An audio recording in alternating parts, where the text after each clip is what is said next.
ចាំអត់តបមកអ្នកគ្រូមានអង្គអ្នកគ្រូដាក់អង្គនៅក្នុងកំប៉ុងទឹកសុទ្ធកូនឃើញទេចាឃើញអង្គអត់អង្គទៅយកថៃគេចាតោះឥឡូវរួយអ្នកគ្រូមានអំបិលនេះគឺជាអំបិលស្ករអំបិលអត់ទេអ្នកគ្រូមានស្ករនេះគឺជាស្ករសមែនទេកូនចាស្ករសនេះអ្នកគ្រូដាក់នៅក្នុងកែវទឹកដូចគ្នាតោះឥឡូវយើងចាំមើលតើនៅពេលដែលអ្នកគ្រូចាក់ទឹកចូលក្នុងអង្គអំបិលនិងស្ករសទៅតើវត្ថុមួយណាវារលាយហើយវត្ថុមួយទៀតណាវាអត់រលាយអញ្ចឹងកូនទាំងអស់គ្នាកូនចាំមើលទាំងអស់គ្នាណាតើមកឥឡូវអ្នកគ្រូនឹងចាក់ទឹកចូលហើយតើឥឡូវកូនចាំមើលទាំងអស់គ្នាតើមើលកុំឲ្យប្រេចភ្នែកទេតើអញ្ចឹងនេះគឺជាកែវទឹកអញ្ចឹងអ្នកគ្រូនឹងចាក់ចូលក្នុងអង្គមុនគេតើអ្នកគ្រូនេះគឺជាអង្គកូនតើឥឡូវអ្នកគ្រូដាក់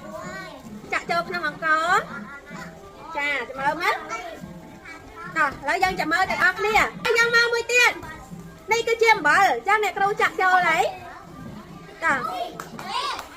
ឥឡូវនេះគឺជាអីគេស្ករតើឥឡូវអ្នកគ្រូចាក់ចូលកៅស្ករតើឥឡូវយើងចាំមើលទាំងអស់គ្នាអញ្ចឹងអ្នកគ្រូនឹងកូរវាកូរអង្គហើយនឹងអំបិលនិងស្ករសនេះគឺកៅអីគេកៅអង្គតើឥឡូវអ្នកគ្រូកូរអង្គតើអ្នកគ្រូកូរវាសិនតើឥឡូវយើងចាំមើលអង្គហ្នឹងវារលាយអត់កូន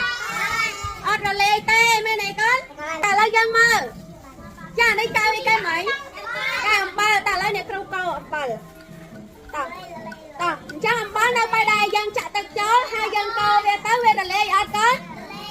វារលាយកូនតែថាវារលាយអីតើឥឡូវយើងមើលទាំងអស់គ្នាតើរលាយអត់កូនរលាយអត់ចានៅពេលដែលយើងកូរវាយូរទៅវានឹងរលាយអស់វាមិនខានអញ្ចឹងអំបិលនៅពេលដែលត្រូវទឹកទៅវារលាយតើឥឡូវយើងមើលនេះគឺកៅស្ករអញ្ចឹងកៅស្ករនៅពេលអ្នកគ្រូដាក់ទឹកចូលទៅអ្នកគ្រូកូរហើយវារលាយអត់កូនតើអស់នៅដែលរលាយមានស្ករនិងអំបិលហើយវត្ថុមិន